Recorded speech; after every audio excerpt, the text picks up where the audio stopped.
لاہور کے مختلف علاقوں میں بادل برس پڑے، گرمی کا زور ٹوٹ گیا۔ پنجاب کے بیشتر شہروں میں بارش کے بعد نشیبی علاقے زیر آب آ گئے۔ بلوچستان کے علاقوں جوب اور قلعہ سیف اللہ میں موسلادھار بارش، جوب اور قلعہ سیف اللہ میں لینڈ سلائیڈنگ سے قومی شاہراہیں متاثر، گاڑیوں کی طویل قطاریں لگ گئیں۔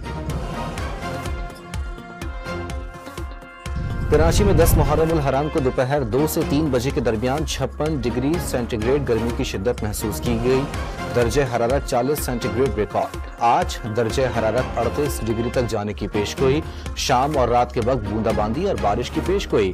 سمندری ہوائیں بحال ہو جائیں گی۔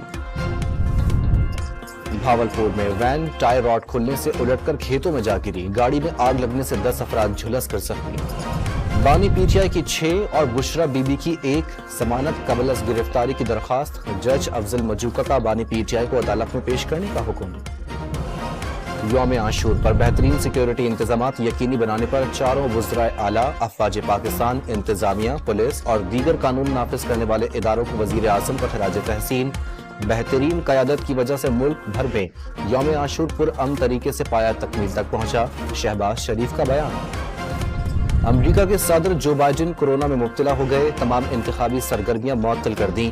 صدر جو بائیڈن کو کورونا کی معمولی علامات ہیں، ویکسین لگا دی گئی۔